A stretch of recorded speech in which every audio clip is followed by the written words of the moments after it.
Good morning all of you.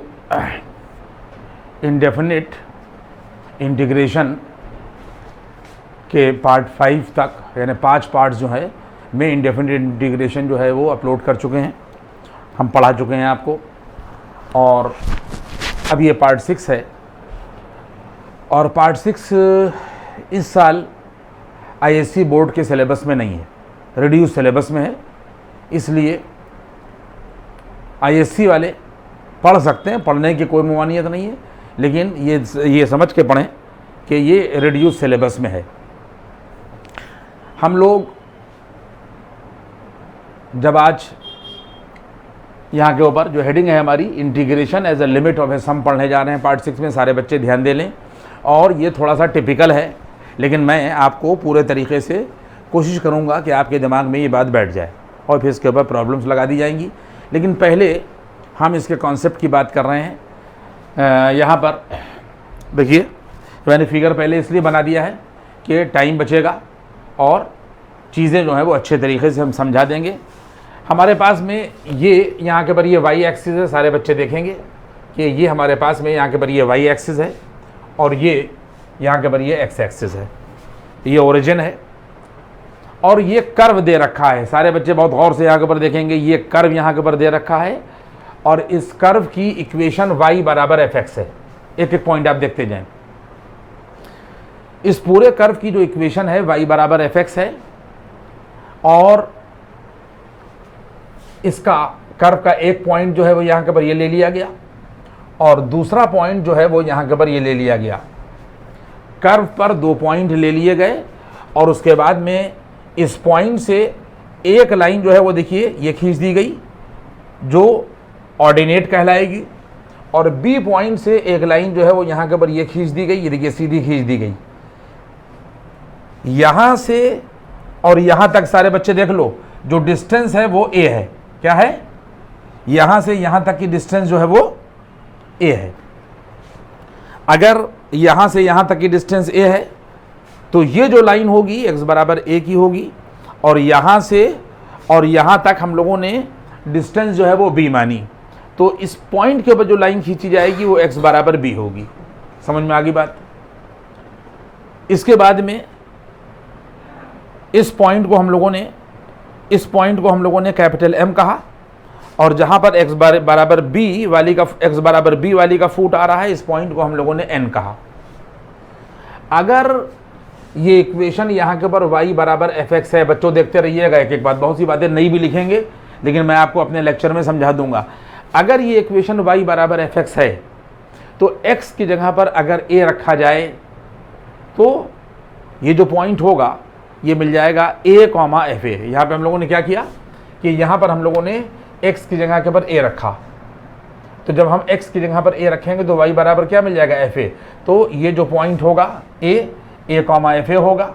इसी तरीके से इस इक्वेशन में अगर x बराबर b रखा जाए तो y बराबर एफ बी मिलेगा। तो इसलिए ये पॉइंट के कोऑर्डिनेट यहाँ के ऊपर b कॉमा यहाँ के ऊपर एफ बी हो जाएंगे। सारे लोग मेरी बात को समझ गए, b कॉमा और यहाँ के ऊपर एफ बी हो जाएंगे। ठीक है, इसका मतलब ये है कि इस पॉइंट का जो एब्सिसा है वो a है और ऑर्डिनेट एफ ए है।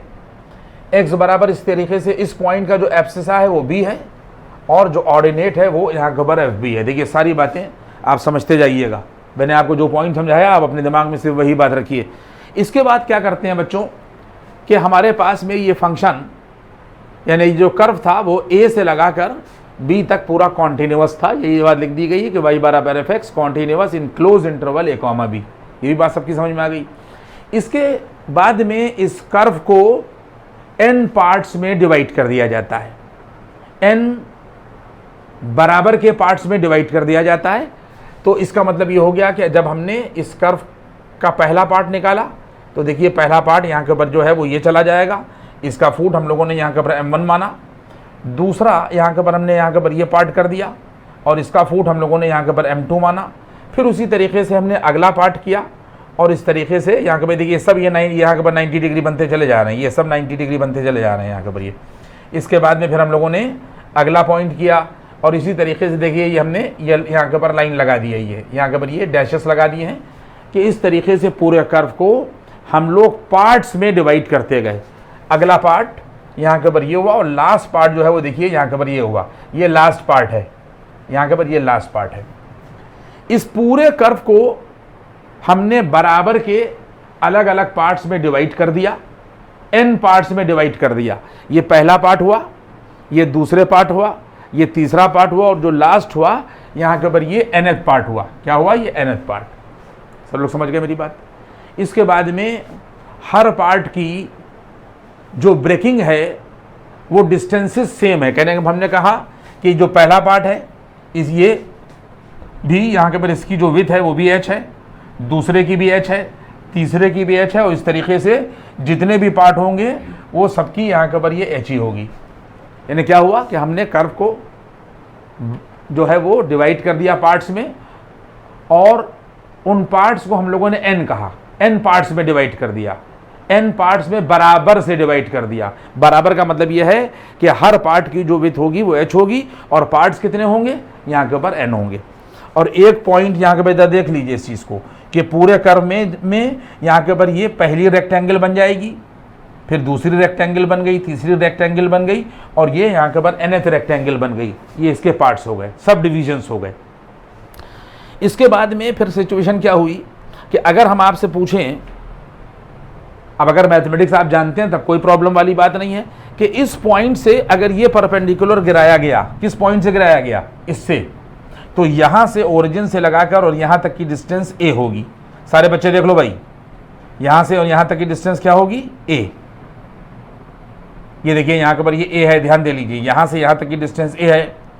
इसके बाद में अगर ये डिस्टेंस h है तो फिर जब हम लोग यहाँ से लगाकर यहाँ तक की डिस्टेंस देखेंगे, देखिए हमने लिख दिया ये, तो ये a प्लस h हो जाएगी। फिर हम और आगे अगर जाएंगे तो यहाँ से यहाँ तक की डिस्टेंस जो है ये a प्लस 2h हो जाएगी। फिर यहाँ तक जो है ये देखो a प्लस यहाँ के ऊपर ये देखो 3h हो गई, ये हमने बना दिया, देखो a प्लस यहाँ के ऊपर 3h हो गई। सब लोग बच्चा समझ गए?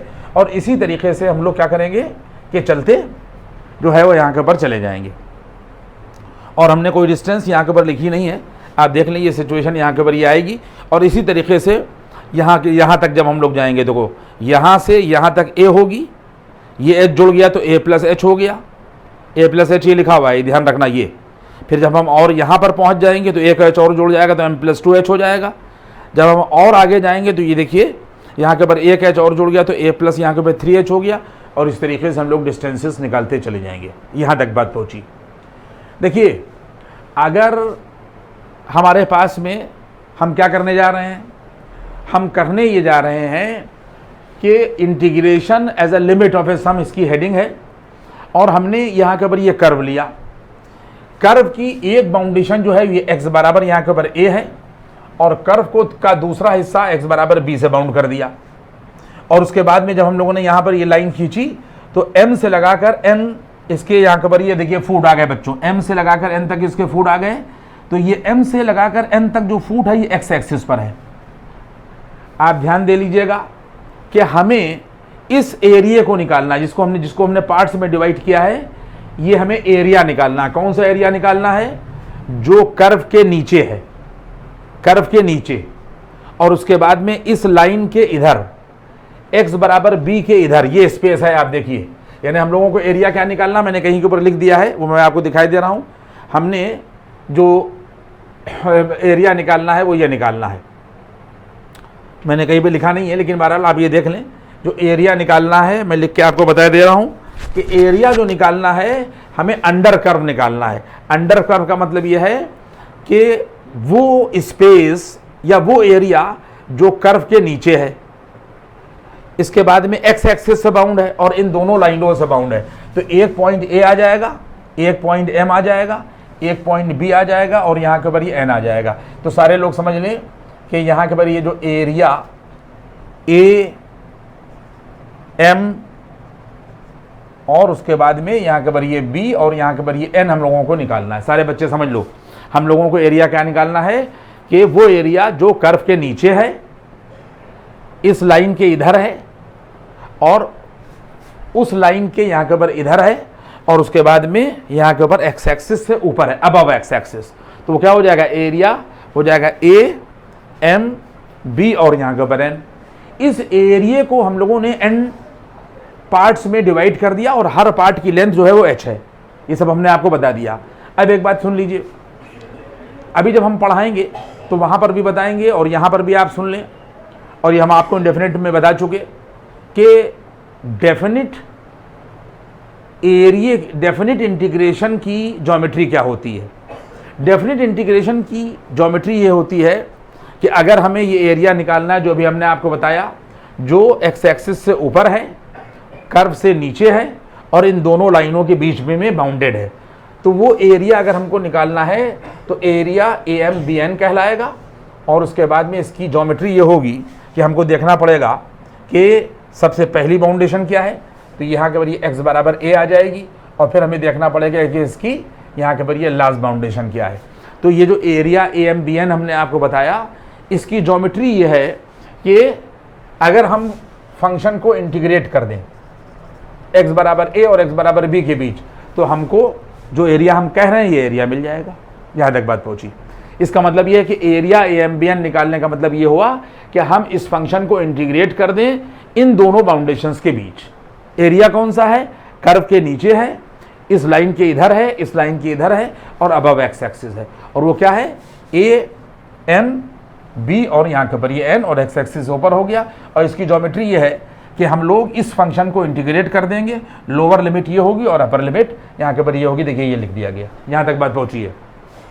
और सब मैंने आपको बता दिया कि ये डिस्टेंस यहाँ से यहाँ तक a होगी, फिर यहाँ तक a+h हो जाएगी, फिर उसके बाद में यहाँ के पर a+2h a+3h जो इस तरीके से बढ़ती यहाँ के पर ये चली जाएगी। और लिख भी दिया है, ये मैंने एरो बना दी है कि यहाँ से यहाँ तक ये देखिए a+h है, और आगे बढ़ गए एक h और जुड़ गया, और आगे बढ़ गए एक h यहाँ पे और जो है वो जुड़ गया। बात समझ में आ रही है? यहाँ तक मामला हो गया। अब यहाँ तक हुआ।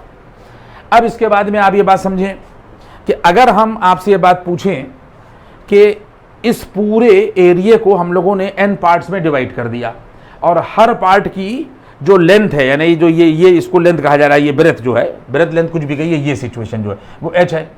तो अगर हम एक रेक्टेंगल का एरिया निकालेंगे, बात आप समझिए, तो एक रेक्टेंगल का यहाँ से यहाँ सिचुएशन क्या हो जाएगी? ये देखिए यहाँ के पर यहाँ भाई h दे रखा है। अभी एक बात को पहले आप समझ लीजिए, अगर हम आपसे इसकी यहाँ के पर विड्थ पूछें, h कहेंगे आप, और इसकी लंबाई क्या हो जाएगी? अगर इसकी हम आपसे यहाँ के पर लंबाई पूछें, देखिए x बराबर है, कोई आदमी कंफ्यूज नहीं होगा, इतनी मैथमेटिक्स आप लोग जानते हैं कि यहाँ से यहाँ तक की डिस्टेंस a है तो ये एब्सिसा है, लेकिन ये जो ऑर्डिनेट होगा इसके करस्पॉन्डिंग ऑर्डिनेट यहाँ के पर FA होगा। इसका मतलब ये जो लेंथ होगी ये यहाँ के पर FA होगी। और उसके बाद देखिए लेंथ का मतलब ये हो जाएगा कि यहाँ से ये पहली रेक्टेंगल की बात की जा रही है, सारी रेक्टेंगल्स के एरिया निकाले जाएं, पहली रेक्टेंगल का एरिया निकाला जाए, दूसरी रेक्टेंगल का एरिया निकाला जाए, और यहाँ तक सारी रेक्टेंगल्स के एरिया निकाले जाएं और सारी रेक्टेंगल्स के एरिया को जोड़ दिया जाए, तो हमें वो एरिया मिल जाएगा जो हमने यहाँ के ऊपर लिखा है, और वो इसके बराबर होगा। सब लोग मेरी बात समझ रहे हैं? अगर हम पहली रेक्टेंगल की बात करें और पहली रेक्टेंगल के एरिया की बात करें, तो हमें लंबाई चाहिए होगी और चौड़ाई चाहिए होगी। तो चौड़ाई जो है, देखिए अब आप सुनते रहिएगा मेरी बात को। पहली, अब आप इसमें और भी क्लू हैं जो मैं आपको समझाऊंगा। हमारे पास में पहली जो रेक्टेंगल है वो ये है। देखिए आप पहली रेक्टेंगल यहाँ से देखिए ये चली, आप लोग देखते जाइएगा, पहली रेक्टेंगल ये चली, और उसके बाद में फिर ये पॉइंट है, आगे ऊपर नहीं जाएंगे, और उसके बाद में फिर हम लोग देखिए ये गए। देखिए इसमें क्लू हैं, बातों को आप समझते जाइएगा। हम लोग पहली रेक्टेंगल की बात कर रहे हैं, सारी बातें मैंने आपको समझा दी हैं। अगर हम पहली रेक्टेंगल की बात करेंगे तो अगर हम ये पॉइंट लेंगे तो फिर हम लोग यहाँ के पर ये पॉइंट लेंगे, और उसके बाद में ये देखिए ये पॉइंट, और इसका मतलब ये है कि जितनी ये ली जाएगी, आप रेक्टेंगल समझते ही हैं कि ये डिस्टेंस बराबर होगी और ये डिस्टेंस बराबर होगी, तो हमें इसकी चौड़ाई चाहिए है और लंबाई चाहिए। तो लंबाई जो है यहाँ से देखिए, अगर हम दूसरी रेक्टेंगल की बात करेंगे तो दूसरी रेक्टेंगल में इसमें यही कॉन्सेप्ट है, आप समझ लें, दूसरी रेक्टेंगल की जो लंबाई होगी वो ये होगी, ये होगी, बस ये क्लू इसके अंदर समझ जाइएगा, ये रह होगी। तो जब आप पहली रेक्टेंगल की बात करिएगा तो आप यहां से चलिएगा और यहां पर आइएगा, और फिर यहां से इसको मिला दीजिएगा, और जब आप मिला दीजिएगा तो मिलाने के बाद में पहली रेक्टेंगल में जो लंबाई ली जाएगी वो सिर्फ इतनी ली जाएगी। बच्चों देखो ये क्लू समझ लो, इतनी ही ली जाएगी, ये इतनी, ये आप समझ लिए इस चीज़ को। तो इसका मतलब ये हो गया कि जब हम लोग ने पहली रेक्टेंगल का एरिया निकाला तो हमें इसकी चौड़ाई चाहिए हुई। तो बच्चों चौड़ाई और लंबाई क्या हो गई, देखिए यहाँ से यहाँ तक x ये होगा और y ये होगा, इसका मतलब लंबाई ये होगी, और x का मतलब एब्सिसा ये होगा, हमेशा ऑर्डिनेट लिया जाएगा। तो ऑर्डिनेट जो है वो ये हो गया, देखिए एरिया ऑफ फर्स्ट रेक्टेंगल, आप देख लीजिए, अभी ऊपर की बात अभी हमने एक्सप्लेन नहीं की, पहले यहाँ से देखिए, एरिया ऑफ फर्स्ट रेक्टेंगल जो है वो लंबाई ये हो जाएगी, यहाँ से लगाकर यहाँ तक am, ये ध्यान दे लोगे बच्चों, ये am लंबाई होगी, यहाँ से यहाँ तक ये वैल्यू आप समझ लीजिए, ये am हो जाएगा, ये am हो गया, और चौड़ाई क्या हो गई, ये चौड़ाई यहाँ के ऊपर जो है वो यहाँ के ऊपर h हो गई, तो बराबर यहाँ के ऊपर ये आ जाएगा HFA।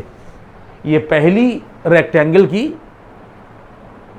का एरिया हो गया, लंबाई गुणे चौड़ाई। अब दूसरे रेक्टेंगल में आइए, देखिए अब बात आप समझ लीजिए, जब पहली रेक्टेंगल आई है तो ये ऑर्डिनेट लिया गया है, लंबाई ये ली गई है, ठीक है, तो पहली रेक्टेंगल जो है वो ये क्लोज होगी। लेकिन जब हम दूसरी रेक्टेंगल में जाएंगे, तो दूसरी रेक्टेंगल में जब हम जाएंगे बच्चों, तो फिर दूसरी रेक्टेंगल का ऑर्डिनेट यहाँ के ऊपर ये हो जाएगा। तो मजबूरी हमारी ये है कि हमें यही ऑर्डिनेट लेना पड़ेगा, यहाँ के ऊपर भी यही ऑर्डिनेट लेना पड़ेगा। तो जो चौड़ाई है वो तो परेशान नहीं करेगी, जो चौड़ाई है, अगर हम इस पॉइंट के का यहाँ के ऊपर आपसे कोऑर्डिनेट पूछें, तो इस पॉइंट के कोऑर्डिनेट बच्चों देखिएगा, इस पॉइंट के कोऑर्डिनेट यहाँ से और यहाँ तक जो है वो x लिया जाएगा। तो x कितना हो जाएगा, ये देखिए a तो इतना हो गया और h इतना हो गया, तो इसका मतलब इसका जो एब्सिसा होगा वो यहाँ के भाई ये देखो a प्लस h होगा, और कॉमा लगा दिया गया, और कॉमा लगाने के बाद में जब ये a प्लस h यहाँ रखा जाएगा तो y बराबर मिल जाएगा, क्या मिल जाएगा, FA प्लस h। सब लोग समझ गए मेरी बात को। तो इसका मतलब ये है कि दूसरे केस में एब्सिसा ये होगा और ऑर्डिनेट ये लिया जाएगा। और जब हम एरिया की बात करेंगे दूसरे रेक्टेंगल की, तो इसका मतलब ये हो गया, देखिए दूसरे रेक्टेंगल में आए तो दूसरे रेक्टेंगल में फिर यही होगा। देखिए यहाँ पर आके दूसरे रेक्टेंगल में कि जो चौड़ाई है, लंबाई गुणे चौड़ाई, तो इसका मतलब ये है कि लंबाई तो ये हो जाएगी, ऑर्डिनेट ये हो जाएगा, और चौड़ाई एज बनी रहेगी। फिर जब हम अगली बार जाएंगे, देखिए अब आप समझते जाइए बात को, जब हम तीसरी रेक्टेंगल का एरिया निकालेंगे तो तीसरी रेक्टेंगल के एरिया में क्या होगा बच्चों, समझ लो इस चीज़ को। तीसरी रेक्टेंगल के एरिया में हमारे पास में सिचुएशन क्या है कि ये लंबाई ली जाएगी, आप समझ लें। तो यहाँ के ऊपर ये आई और उसके बाद में देखिए ये लंबाई आई, ये लंबाई आई, यानी अब हम लोग ये लंबाई लेंगे, आप समझ लिए भाई, सामने के बाद लंबाइयाँ बराबर होंगी ना, तो हम लोग तीसरी रेक्टेंगल में ये लंबाई लेंगे, ये लंबाई लेंगे, और यहाँ से ये लंबाई लेंगे, ये लंबाई लेंगे, और चौड़ाई जो है यही लेंगे। तो तीसरे में जो चौड़ाई होगी वो तो एच, देखिए थर्ड रेक्टेंगल का एरिया जब निकालेंगे एच हो जाएगा। और यहाँ से जब ऑर्डिनेट पर हम जाएंगे तो आपको पता है कि यहाँ तक क्या हो जाएगा, a प्लस FA प्लस, और यहाँ के ऊपर 2H।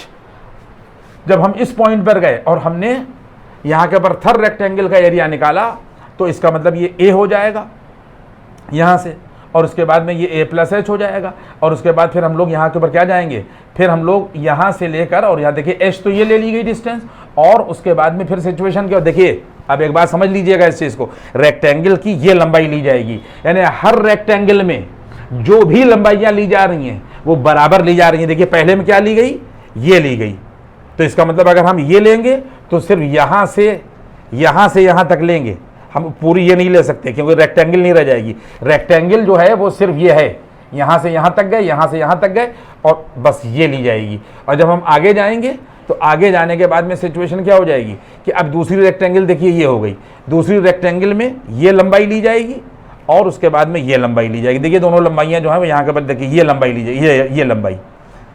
इसके बाद में फिर जब हम आगे जाएंगे तो आगे जाने के बाद में तीसरे रेक्टेंगल में, हर रेक्टेंगल में जो भी लंबाई ली जाएगी वो पहली लाइन ली जाएगी, ये ली गई, तो इसी के बराबर यहाँ से ये ले ली गई। जब हम आगे पहुँचे तो आगे पहुँचने के बाद में फिर सिचुएशन क्या हुई कि ये वाली लंबाई ली गई, और ये वाली लंबाई का मतलब ये है कि a प्लस एच इसका एब्सिसा है, और ऑर्डिनेट जो लंबाई है वो FA प्लस एच है। जब हम आगे वाले में जाएंगे तो आगे वाले की सिचुएशन ये हो जाएगी कि इसी तरीके से हम लोग आगे जो है वो बढ़ते चले जाएंगे। तो जब हम आगे बढ़ेंगे तो ये आप समझ लिए इसका ऑर्डिनेट लिया जाएगा, यही कॉन्सेप्ट है। क्यों? क्योंकि जब रेक्टेंगल की सिचुएशन से इसके एरिया निकाले जा रहे हैं तो एस्टिमेशन ऑफ एरिया जो है वो परफेक्ट नहीं है। अभी हम आपको बताएंगे क्यों नहीं है। जब हम आगे जा रहे हैं, तो जब हम आगे जाएंगे तो आगे जाने के बाद में जब हम इसका ऑर्डिनेट लेंगे तो सामने की बात है कि जब थर्ड रेक्टेंगल में हम लोग जाएंगे तो हमारे पास में चौड़ाई यही आएगी और लंबाई यही आएगी, और इस तरीके से हम लोग आगे चलते चले जाएंगे। और जब यहाँ पर बच्चों हम लोग आ जाएंगे, जब हम इस रेक्टेंगल की बात करेंगे तो फिर हम लोग यहाँ के ऊपर देख लो ये वाला लेंगे ये, और जब हम लोग ये वाला लेंगे तो यहाँ से यहाँ तक ए हो जाएगा, और फिर उसके बाद में यहाँ के ऊपर सिचुएशन क्या हो जाएगी कि हम लोग यहाँ के ऊपर आए। अगर ये n है तो इसके पहले यहाँ के ऊपर n-1 होगा। भाई सामने की बात है यहाँ तक n है तो इसके यहाँ तक n-1 होगा, और अगर यहाँ के ऊपर n-1 होगा तो फिर हम लोग इसी का ऑर्डिनेट लेंगे। तो यहाँ से और यहाँ तक सिचुएशन क्या हो जाएगी, आप देख लें कि अगर हम यहाँ के ऊपर देखेंगे तो यहाँ से यहाँ तक a हुआ, और a होने के बाद में प्लस ध्यान दे लीजिएगा, और प्लस उसके बाद में यहाँ के ऊपर ये आ जाएगा, आगे बढ़े हम लोग n-1 इंटू h, क्या हुआ यहाँ से यहाँ तक a आया, और फिर अब हम लोग यहाँ के ऊपर प्लस चले, और फिर यहाँ से यहाँ तक हम लोग आए, यहाँ से यहाँ तक, तो n है यहाँ पर, इसके पहले क्या हो जाएगा n-1 इंटू यहाँ के ऊपर है। जिस तरीके से a प्लस h था तो यहाँ से यहाँ तक की जो डिस्टेंस होगी ये a होगी, और यहाँ से यहाँ तक की डिस्टेंस n-1 हो जाएगी, और उसमें जो है वो h जो है वो मल्टीप्लाई हो जाएगा, और इसके करस्पॉन्डिंग जो हमको ऑर्डिनेट मिलेगा वो मिलेगा fa plus n-1 into h। हमेशा बस अब आपको ध्यान रखना है कि जहाँ से रेक्टेंगल शुरू होगी वही पहली का ऑर्डिनेट लिया जाएगा, दूसरी यहाँ के ऊपर ये शुरू हुई, दूसरी का रेक्टेंगल का यहाँ के ऊपर ये लिया जाएगा, जब तीसरी शुरू हुई तो फिर ये लिया जाएगा, ठीक है, ये लिया जाएगा। ये बात आप समझ लीजिए इस चीज़। इसी तरीके से जब हम लोग लास्ट की बात करेंगे तो यहाँ के ऊपर ये लिया जाएगा, तो इसमें क्या हो जाएगा a हो जाएगा, और उसके बाद में प्लस, अब हमें चाहिए यहाँ के, देखिए ये a हो गया, और जब हम लोग यहाँ तक आए तो ये n-1 इंटू h हो गया। जिस तरीके से a प्लस, ये a था, a प्लस 1h था, a प्लस 2h था, ये देखिए 2h, फिर a प्लस यहाँ के ऊपर ये 3h, और इसी तरीके से जब हम लोग यहाँ के ऊपर जाएंगे तो ये वैल्यू आ जाएगी जाकर यहाँ के ऊपर a प्लस और यहाँ के ऊपर n-1 और इंटू h। और जब हम a plus n-1 into h यहाँ पर रखेंगे तो वैल्यू क्या मिल जाएगी, मिल जाएगा fa plus n-1 into h। तो ये तो इसका ऑर्डिनेट हो जाएगा, और इंटू h जो है वो यहाँ के ऊपर इसकी ब्रेथ हो जाएगी। फिर उसके बाद में फिर जब हम इसका एरिया निकालेंगे तो हमने इसका ऑर्डिनेट लिया, और उसके बाद में यहाँ के ऊपर हमने ये ब्रेथ ले ली। यहाँ तक बात पहुँची। अगर हम इन सारी रेक्टेंगल्स के एरिया को जोड़ दें तो हमें क्या मिल जाएगा, एरिया AMBN मिल जाएगा, और जो ज्योमेट्रिकली इंटीग्रेशन की फॉर्म में इस तरीके से लिखा जाएगा। यही ज्योमेट्री है, इसकी एक बात हुई। दूसरी बात बच्चों, ये बात समझ लो कि अगर हमने इस पूरे एरिया को n पार्ट्स में डिवाइड कर दिया, देखो सिचुएशन समझ लो, एक हिस्सा m है और यहाँ के ऊपर n है, तो इसका मतलब mn की वैल्यू क्या हो जाएगी। अगर हमने यहाँ से यहाँ तक पूरे को डिवाइड कर दिया n पार्ट्स में, और एक पार्ट की जो चौड़ाई है वो h है, तो टोटल mn कितना हो जाएगा। देखिए अगर हम सिर्फ इस पार्ट को कहेंगे तो आप कहेंगे 1 इंटू h, यहाँ से यहाँ के पहला पार्ट है ना 1 इंटू h, दूसरा पार्ट 2 इंटू h, तीसरा पार्ट 3 इंटू h। और अगर n पार्ट्स में डिवाइड कर दिया और हर पार्ट की यहाँ के ऊपर जो यहाँ के ऊपर चौड़ाई है वो h है, तो mn कितना हो जाएगा बच्चों, mn हो जाएगा nh। तो यहाँ के ऊपर ये आ गया, देखो यहाँ पर हमने लिख दिया, यहाँ के भाई देखो divide the segment mn into n equal parts of breath, यहाँ के ऊपर h लिख दिया गया है, इसलिए यहाँ के ऊपर ये mn बराबर हो जाएगा यहाँ के ऊपर nh।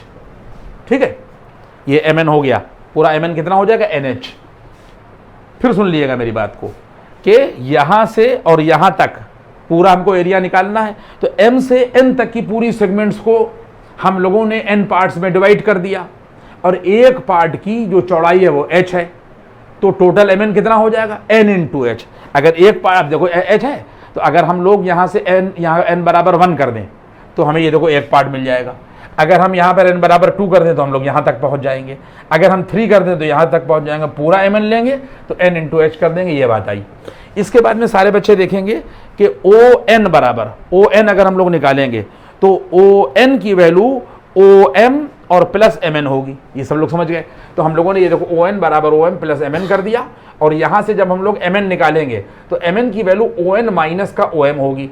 तो इसका मतलब ये हो गया कि हमारे पास में mn जो है वो यहाँ के ऊपर NH रख दिया गया, और ON जो है ON यहाँ से यहाँ तक B है, देखिए यहाँ से यहाँ तक B है और यहाँ से यहाँ तक A है, तो ON B रख दिया गया A। तो ये ध्यान रखिएगा कि NH जो है वो B माइनस यहाँ के ऊपर ये A हो गया। इस पॉइंट को अपने आप लोगों को दिमाग में रखना है कि NH की वैल्यू जो है वो B माइनस A होगी, और NH क्या है ये सब मैंने आप लोगों को बता दिया।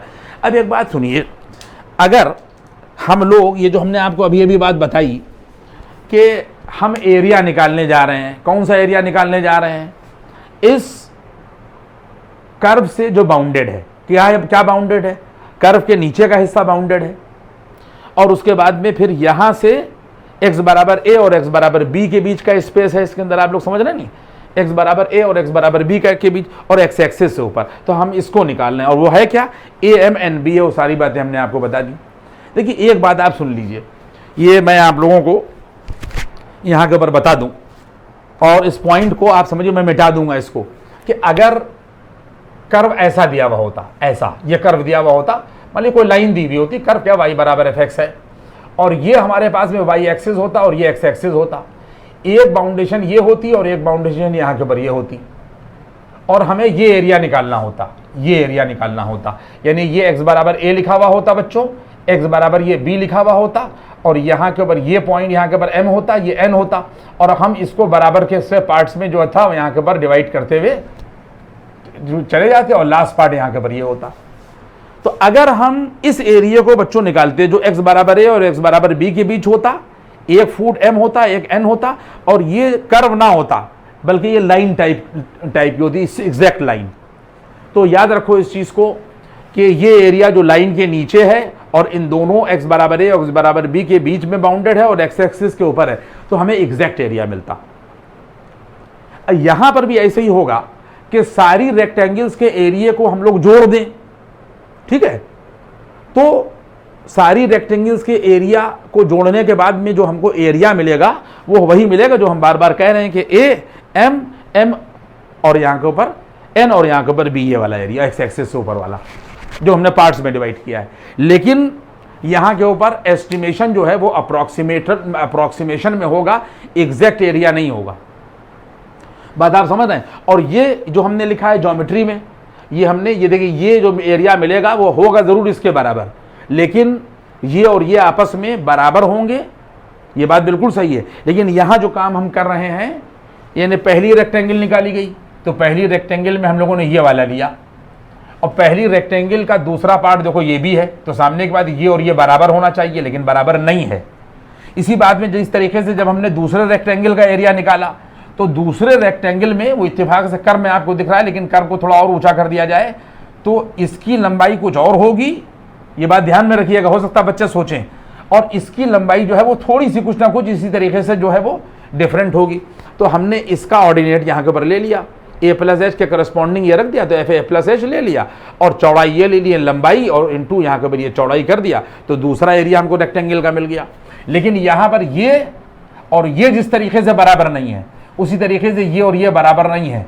इसी तरीके से जब हम तीसरे पार्ट में जा रहे हैं तो ये और ये बराबर नहीं है। अब आप खुद देख लीजिए, जब आप इसका एरिया निकाल रहे हैं तो ये लाइन जो है वो ये जा रही है, तो आप तो ये ले रहे हैं ना, और रेक्टेंगल आप जो है वो यहाँ के इसका एरिया, इसका मतलब कि ये लाइन जो है वो छोटी जा रही है, आप देख रहे हैं, और ये लाइन जो है वो बड़ी जा रही है। तो मामला गड़बड़ा रहा है, नहीं गड़बड़ा रहा है? क्यों गड़बड़ा रहा है? ये हमने आपको लाइनें खींच के दिखा दी हैं कि अगर आप यहाँ से लाइन रखिएगा तो इसका मतलब जितने भी कर्व के नीचे का एरिया है ये काउंट नहीं, इसके अंदर जो है वो ऐड नहीं हो रहा। देखिए ये ऐड नहीं हो रहा, ये जो जैसे कर्व के नीचे का है ये इसके अंदर जो है वो नहीं आ पा रहा है, ये एरिया नहीं आ पा रहा।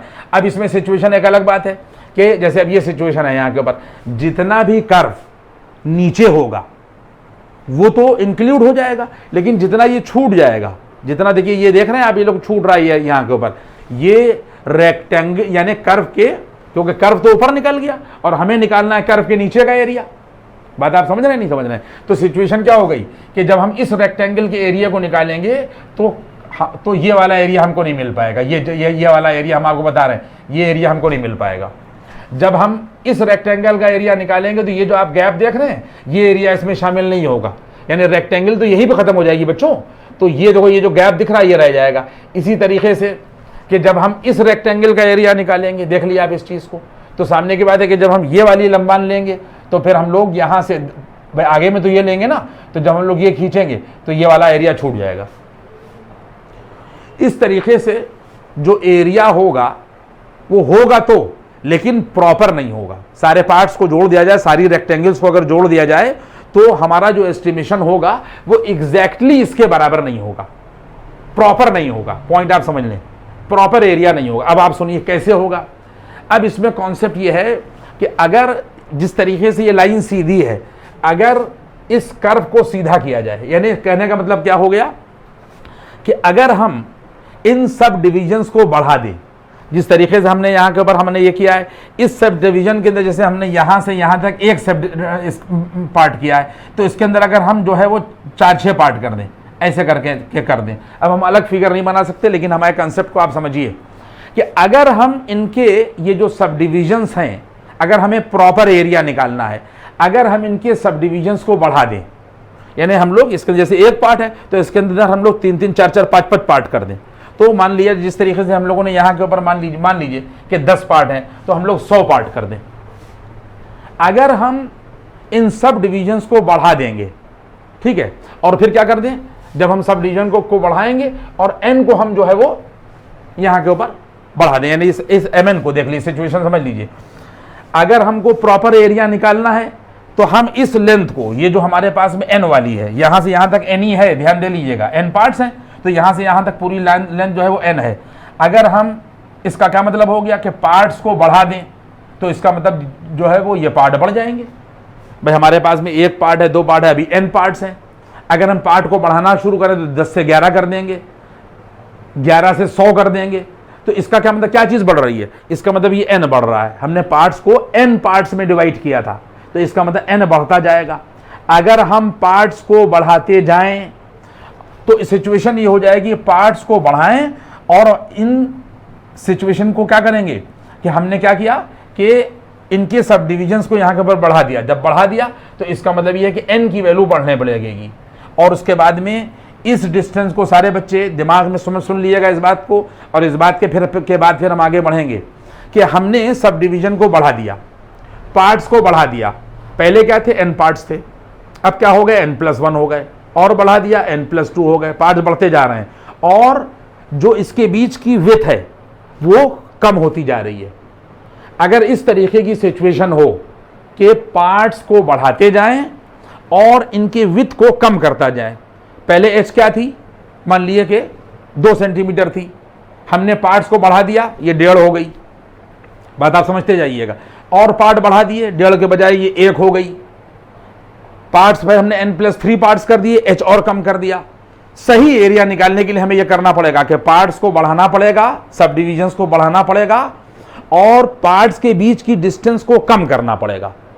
धीरे धीरे सिचुएशन क्या हो जाएगी कि अब सिचुएशन क्या हो जाएगी, अगर हमें यही एरिया चाहिए है, अगर यही एरिया चाहिए प्रॉपर एरिया AMBN, अब इसके बाद के स्टेप की तरफ हम लोग जा रहे हैं, तो हमें पार्ट्स को बढ़ाना पड़ेगा, n की वैल्यू को बढ़ाना पड़ेगा, अगर और h को घटाना पड़ेगा, जो डिस्टेंस है पार्ट्स के बीच में वो हमें घटाना पड़ेगी।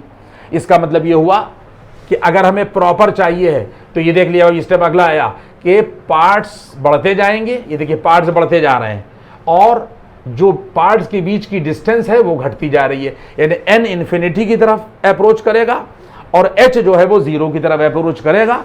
तो इसका मतलब ये है कि जो हमें एरिया मिलेगा सारे रेक्टेंगल्स के सम का वो बिल्कुल प्रॉपर मिल जाएगा, एस्टिमेशन लगभग प्रॉपर हो जाएगा। अब हम बढ़े, हमने जितने भी यानी एरिया ऑफ रेक्टेंगल पहला जो निकाला था ये हमने आपको समझा दिया, h into F A, h into F A plus H, h into F A plus H, और जब हम लास्ट में रेक्टेंगल में यहाँ पर ये चले गए तो ये n-1 है, तो इसके corresponding F A plus n-1 into यहाँ के ऊपर h, और ये ब्रेथ मिल गई h। जिस तरह सब में h लगा हुआ है यहाँ पर भी h लग गया।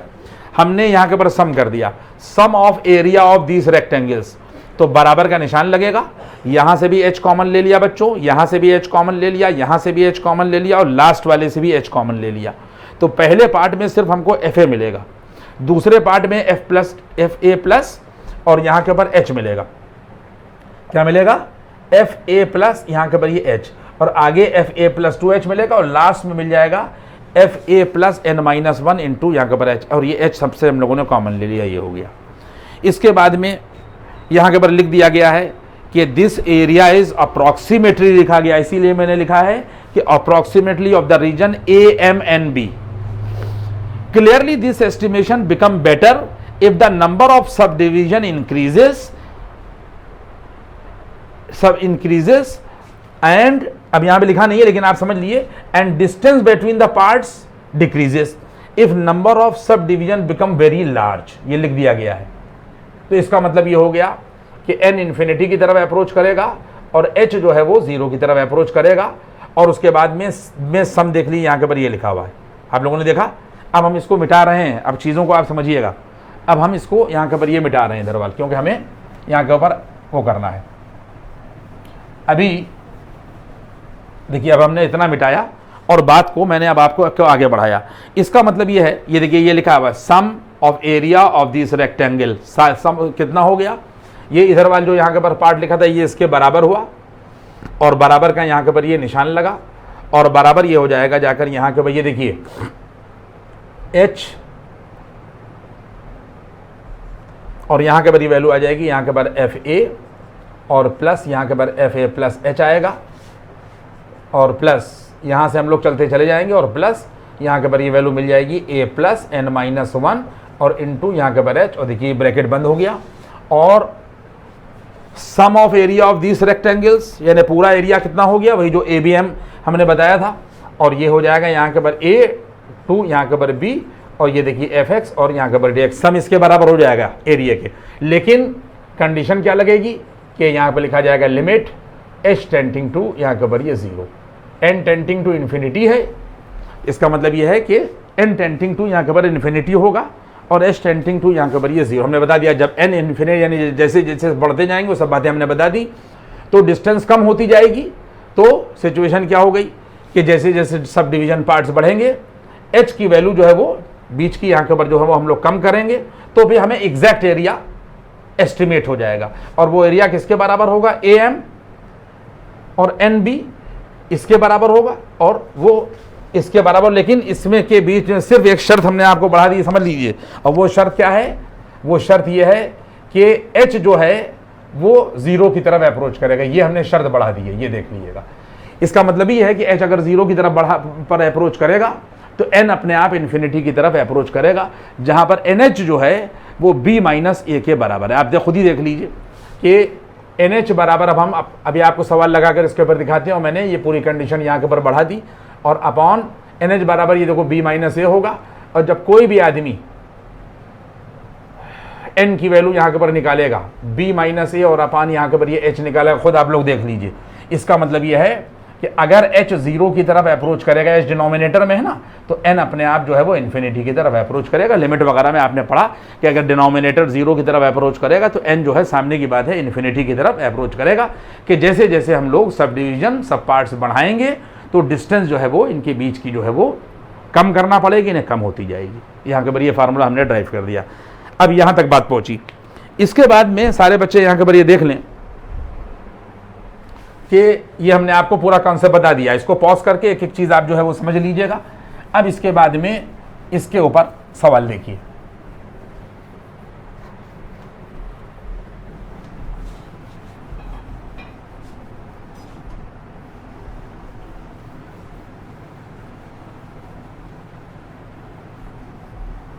एक सवाल आप यहाँ के ऊपर ये देख लीजिए कि चीज़ जो है वो आपकी जो है वो समझ में आ जाए।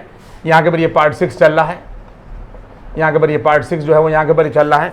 कह रहा है कि इवेलुएट, अब देखिएगा इस चीज़ को, कह रहा है कि इवेलुएट, यहाँ के ऊपर ये 0 to 2 और यहाँ के ऊपर दे रखा है x² + 1 with respect to x as a limit of a sum, as a limit of यहाँ के ऊपर ये सम। ये पहला यहाँ के ऊपर ये क्वेश्चन यहाँ के ऊपर ये दे रखा है। फार्मूला आपके पास में सामने नोटेड है, और इस चीज़ को आप यहाँ के ऊपर ये समझ लें। देखिए यहाँ के ऊपर ये जो है लोअर लिमिट यहाँ के ऊपर a बराबर 0 दे रखी है, अपर लिमिट b बराबर यहाँ के ऊपर ये 2 दे रखी है, और इसके बाद में यहाँ के ऊपर जो फंक्शन है fx बराबर ये दे रखा है x² प्लस और यहाँ के ऊपर ये 1। सब लोग समझ रहे हैं मेरी बात को। fx बराबर यहाँ के ऊपर ये x² + 1 ये देखिए दे रखा है। इसके बाद हम लोग क्या करेंगे, आपके पास में फार्मूला है यहाँ के भाई देखिए ये ए टू बी अभी अभी हमने आपको लिखाया, और एफ एक्स और यहाँ के पर ये डी एक्स और बराबर का निशान लगेगा, और हमने आपको लिख के बताया है कि लिमिट एच टेंडिंग टू यहाँ के पर 0 और यहाँ पर एच लगा देते हैं आप लोग, और यहाँ के पर ये आ जाएगा एफ ए और प्लस यहाँ के पर एफ ए प्लस यहाँ के पर एच होता है, और जब लास्ट में जाते हैं तो यहाँ के पर एफ होता है और ए प्लस एन माइनस 1 इंटू यहाँ के पर एच होता है, और ये ब्रैकेट यहाँ के ऊपर क्लोज हो जाता है। ये फार्मूला है और इसको हमें as a limit of a सम निकालना है। तो अब आप ये बात समझ लें कि लोअर लिमिट ए बराबर यहाँ के ऊपर 0 है, अपर लिमिट बी बराबर यहाँ के ऊपर ये 2 है, और जो फंक्शन लिखा हुआ है वो लिखा हुआ है x square plus 1 with respect to x और बराबर यहाँ के ऊपर आ जाएगा लिमिट। अब आप यहाँ के ऊपर समझ लें कि N H is equal to B minus A, मैंने आप लोगों को पढ़ाया, तो जब आप एन एच की वैल्यू निकालिएगा तो बी माइनस ए 2 माइनस 0 होगा, इसका मतलब ये 2 होगा। एन एच की वैल्यू यहाँ के ऊपर ये आ जाएगी ये, तो इसका मतलब ये है कि एच की वैल्यू बच्चों यहाँ के ऊपर ये आ जाएगी 2 बाई और यहाँ के ऊपर ये एन। ठीक है, इसका मतलब ये हुआ कि जब h 0 की तरफ अप्रोच करेगा तो n जो है वो इन्फिनिटी की तरफ यहाँ के ऊपर अप्रोच करेगा। ये हम लोगों ने n, ये देख लीजिए इस चीज़ को कि अगर यहाँ से हम लोग n की वैल्यू निकालें तो 2 बाई एच हो जाएगा, होगा नहीं होगा? तो h अगर 0 की तरफ अप्रोच करेगा तो n जो है वो ये n इन्फिनिटी की तरफ अप्रोच करेगा, ध्यान दे लिए। और इस h की जगह के पर हम लोगों ने ये देखिए 2 अपान यहाँ के पर n रख दिया, और एफ ए का मतलब ये हो जाएगा कि यहाँ के पर f 0 हो जाएगा, और इसके बाद में यहाँ के पर आ जाएगा 0 प्लस, और h की जगह पर हम लोग रख देंगे 2 बाई एन, बच्चों समझ लो इस चीज़ को, और इसके बाद में प्लस यहाँ के पर ये f आएगा, और इसके बाद में ये आ जाएगा 0 और प्लस यहाँ के पर n माइनस 1 आएगा, इस h की जगह के पर आ जाएगा 2 बाई और यहाँ के पर n, ये करली ब्रैकेट यहाँ के पर बंद कर दिया। यहाँ तक हम लोग चले। इसके बाद में सारे बच्चे देख लेंगे कि हमको इसको इंटीग्रेट करना, ये लेफ्ट में चलता जाएगा और बराबर का निशान लगा और लिमिट आ जाएगी, और n टेंडिंग टू यहाँ पर इन्फिनिटी हो गया, और ये 2 बाई एन जो है वो यहाँ के पर रहेगा। और जब हम लोग, हमारे पास में जो फंक्शन है वो एफ एक्स बराबर एक्स स्क्वायर प्लस 1 है, जब हम एफ 0 की वैल्यू निकालेंगे, 0 यहाँ रखेंगे तो 0 का स्क्वायर प्लस 1 हो जाएगा, और 0 का स्क्वायर प्लस 1 यहाँ के पर वैल्यू, अब अलग भी आप निकाल के रख सकते हैं, यहाँ पर ज़्यादा सही है कि आप लोग यहाँ के पर निकाल लिए तो ज़्यादा सही है। ठीक है, तो यहाँ के पर निकाल लीजिए, जैसे आपने लोगों ने यहाँ के पर निकाला f, यहाँ के पर ये 0 निकाला। ठीक है, चलिए यहीं पे लिख लीजिए, छोटा है सवाल, ज़्यादा बड़ा नहीं है। f 0 की वैल्यू जब हम लोग रखेंगे तो 0 यहाँ रखेंगे, और 0 का स्क्वायर और प्लस यहाँ के पर ये 1 हो जाएगा, तो ये वैल्यू आ जाएगी यहाँ के पर ये 1। ठीक है, और प्लस इसके बाद में यहाँ के पर वैल्यू आ जाएगी 0 प्लस 2 बाई एन, कहाँ रखेंगे हम लोग? यहाँ के ऊपर, तो ये सिर्फ यहाँ के पर ये f 2 बाई एन बनेगा, और उसके बाद में जब हम लोग और आगे जाएंगे, ठीक है, तो हम लोग यहाँ के पर ये चलते चले जाएंगे, बल्कि और आगे की वैल्यू भी यहाँ के पर ले लीजिए, a प्लस यहाँ के पर मान लीजिए कि यहाँ के पर f और a प्लस 2h लिखा हुआ है और ये लिखा हुआ है, तो इसका मतलब ये प्लस आएगा, ये तो 0 ही हो गया, और ये वैल्यू सिर्फ बच जाएगी, f बचेगा, और ये 0 हो गया, और प्लस ये 2 होगा, और h की वैल्यू आ जाएगी यहाँ के पर 2 बाई और यहाँ के पर, और ये आगे बढ़ता चला जाएगा। तो हम लोगों ने f0 की वैल्यू 1 निकाल दी, ये f 2 बाई एन निकाल दिया, और आगे बढ़िए तो f यहाँ के पर ये आ जाएगा 4 बाई एन, और प्लस इसके बाद में आगे हम लोग बढ़ते जाएंगे, और ये f आएगा, और ये वैल्यू आ जाएगी यहाँ के पर 2 टाइम्स यहाँ के पर n माइनस 1, और अपॉन यहाँ के पर ये n आएगा, और ये आ गया स्टेप। इसके बाद में बराबर ये आ जाएगा, देखो लिमिट तरीका देख लिए, और n टेंडिंग टू इन्फिनिटी है, और ये 2 अपान यहाँ के पर ये n आ जाएगा, और यहाँ के पर 1 प्लस आएगा। फिर हम लोग इस 2 बाई एन को यहाँ रखेंगे, तो 2 बाई एन का होल स्क्वायर प्लस 1 मिलेगा। दूसरे स्टेप में क्या मिलेगा? यहाँ के पर 2 बाई एन का यहाँ के पर होल स्क्वायर और प्लस 1। देखिए ये जो है वो ये आया, 2 बाई एन ये निकाल दिया, और इसके बाद में 4 बाई एन रखिए, तो वैल्यू आ जाएगी यहाँ के पर 4 बाई एन का यहाँ के पर ये होल स्क्वायर और प्लस यहाँ के पर ये 1। और इसी तरीके से हम लोग आगे बढ़ते हुए यहाँ के पर ये चले गए, देखिए बढ़ते चले गए, और प्लस हम लोगों ने ये वैल्यू रखी, कहाँ रखी? यहाँ पर। तो वैल्यू आ जाएगी जाकर, देखिए 2 का भी स्क्वायर होगा, n माइनस 1 का भी स्क्वायर होगा, n का भी स्क्वायर होगा, और उसके बाद में ये वैल्यू आ जाएगी यहाँ के पर ये प्लस 1, और उसके बाद में ये ब्रैकेट हम लोगों ने क्लोज कर दिया। आप लोग मेरी बात समझ गए? इसका मतलब ये हो जाएगा कि इसमें हम लोगों ने, देखिए इसको मिटा दिया, अब आप समझते जाइए इस बात को, हम लोग करते जा रहे हैं। ये हमने इसको मिटा दिया, एक एक स्टेप आप देखते जाइए। इसके बाद हम लोगों ने क्या किया, इस स्टेप के बाद हम ऊपर पहुँचे, तो ऊपर पहुँचने के बाद में हम लोगों ने यहाँ के ऊपर limit n tending to infinity किया और 2 यहाँ के ऊपर ये n कर दिया। इसके बाद में पहले पार्ट में देखिए पहला 1 ये मिल गया, और उसके बाद में देखिए दूसरा पार्ट ये है, इसमें भी यहाँ के ऊपर 1 मौजूद है। जो तीसरा पार्ट है इसके अंदर भी 1 मौजूद है, और जो इसमें nth पार्ट है ये वाला, इसमें भी 1 मौजूद है। इसका मतलब 1 + 1 और plus up to n times, up to यहाँ के ऊपर m टाइम्स जो है वो हम लोगों ने अलग कर दिया। देखिए ये हम लोगों ने अलग कर दिया। इसके बाद में फिर हम लोगों ने प्लस का निशान लगाया, और प्लस का निशान लगाने के बाद में यहाँ के ऊपर ये देखिए 2/n का स्क्वायर, यहाँ के ऊपर ये वैल्यू हो जाएगी 2/n का स्क्वायर। यहाँ से ये दूसरा स्टेप देखिए, तो दूसरे स्टेप में यहाँ के ऊपर 2/n का ये होल स्क्वायर मिलेगा, फिर यहाँ के ऊपर ये 4/n का ये होल स्क्वायर मिलेगा, और लास्ट में हम लोग करते जाएंगे। और उसके बाद में फिर हमारे पास में यहाँ के ऊपर ये 2 का स्क्वायर मिलेगा, n-1 का होल स्क्वायर मिलेगा, और अपान यहाँ के ऊपर n स्क्वायर मिलेगा। ये हम लोगों ने ब्रैकेट बंद कर दिया और यहाँ के ऊपर ये आ गया। यानी इसको ले लिया, इसको ले लिया और इसको ले लिया, और ये 1 जो है ये 1 और ये 1 और ये 1 साथ में ले लिया, और अप टू यहाँ n तक चला गया मसला। ठीक है, अब इसके बाद में बराबर का निशान लगाइए और लिखिए limit n tending to infinity, और ये 2/n ये लिख दिए।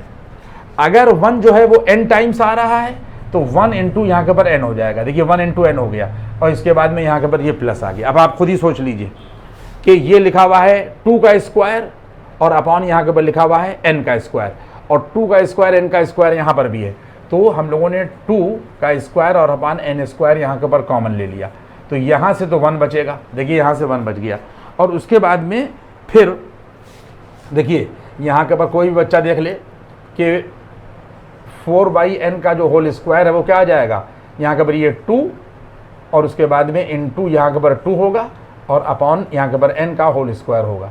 तो इसका मतलब ये है कि 2 का स्क्वायर होगा और 2/n का यहाँ के ऊपर होल स्क्वायर। देखिए 4/n को 2/2 में ब्रेक कर दिया, और नीचे वाला n जो है वो ये रखा और ये स्क्वायर लगा दिया। तो इसका मतलब ये है कि 2 का स्क्वायर ये आ जाएगा और 2/n का होल स्क्वायर ये आ जाएगा। ये 2/n का होल स्क्वायर हम लोगों ने यहाँ के ऊपर कॉमन ले लिया। ठीक है, तो यहाँ से तो 1 बचेगा, और यहाँ से जब हम लोगों ने कॉमन ले लिया तो क्या बचेगा, 2 का स्क्वायर। यानी इसको हमने इस 1 को 1 का स्क्वायर कर दिया, फिर 2 का स्क्वायर कर दिया, प्लस 3 का स्क्वायर कर दिया, और हम लोग चलते चले गए। और लास्ट में जब हमने ये कॉमन ले लिया है तो ये आ जाएगा n-1 का यहाँ के ऊपर होल स्क्वायर, और देखिए करली ब्रैकेट लगा दिया, और ये ब्रैकेट हम लोगों ने यहाँ के ऊपर बंद कर दिया। आप सुनते जाइए बात को। इसके बाद में हमने इसको मिटा दिया। अब सारे बच्चे क्लास 11th की अर्थमेटिक प्रोग्रेशन में जाइए, और अर्थमेटिक प्रोग्रेशन में ये फार्मूला है, अपने पास में नोट करिए कि 1 प्लस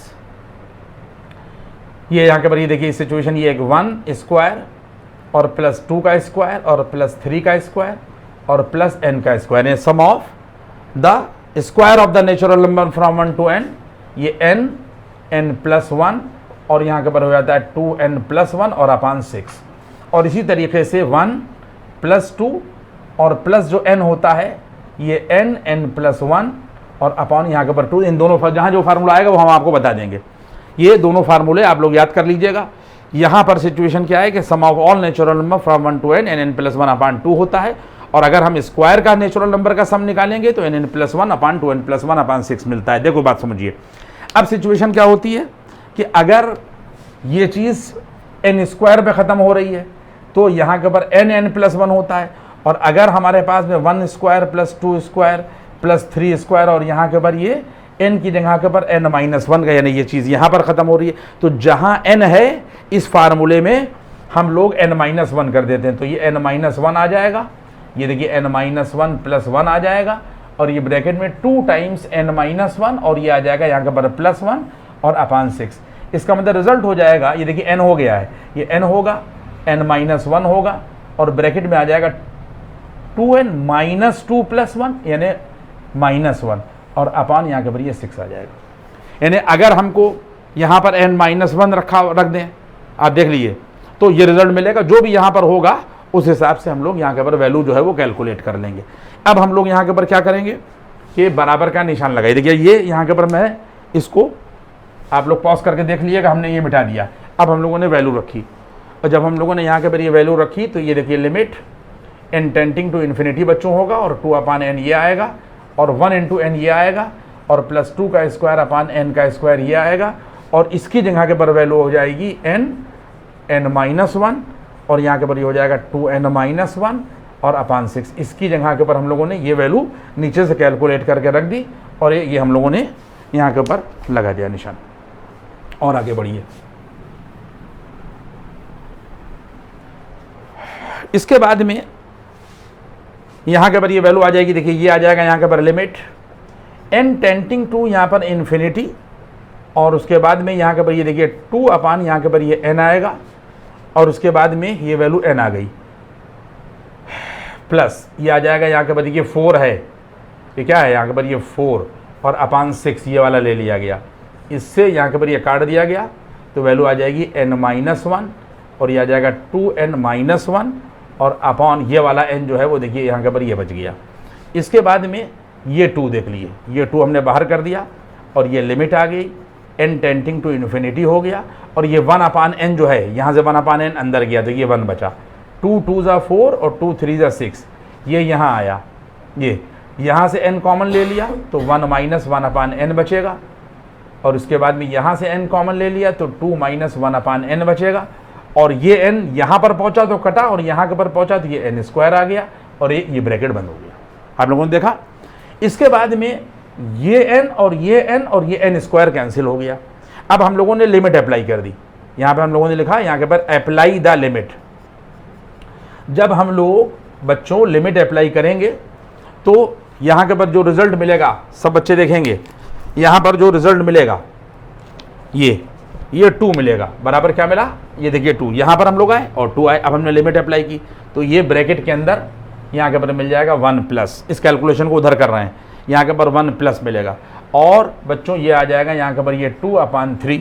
अब और आगे बढ़े, अगर n इन्फिनिटी की तरफ अप्रोच करेगा तो 1/n भी 0 की तरफ अप्रोच करेगा और ये 1/n भी 0 की तरफ अप्रोच करेगा तो 1 - 0 ये मिल जाएगा, 1 - 0 और ये मिल जाएगा 2 - यहाँ के पर 0, ये ब्रैकेट बंद हो गया, 1 - 0 हो गया और 2 - लिमिट अप्लाई हो गई तो 2 ये आ जाएगा बच्चों, 1+ आएगा और ये देखो 1 - 0 1 और 2 2 2 यहाँ के पर आ जाएगा 4/, यहाँ के पर ये 3।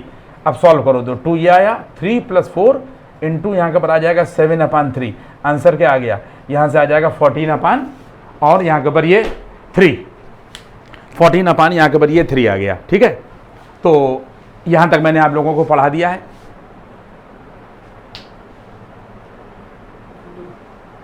यहाँ तक मैंने आपको पढ़ा दिया है। अभी एक जो है वो लेक्चर जो है इसके ऊपर मैंने आज आपको कॉन्सेप्ट पढ़ा दिया और एक सवाल लगा कर भी दिखा दिया कि इस तरीके से इसकी प्रॉब्लम लगेगी, 2 4 5 प्रॉब्लम। अगला वीडियो जो भी प्रॉब्लम जितनी भी एक्सेप्ट कर सके, जो कॉन्सेप्ट फार्मूले एक्सेप्ट कर सके, क्योंकि एक इसके ऊपर लेक्चर जो है वो और तैयार किया जाएगा। जब तक आप लोग इसको समझ लीजिएगा, मैंने एक एक चीज़ आपको जो है बिल्कुल खोल के समझा दी है कि किस तरीके से ये फार्मूला ड्राइव हुआ है और किस तरीके से इस फार्मूले से सवालों को सॉल्व किया जाता है। ठीक है, थैंक यू।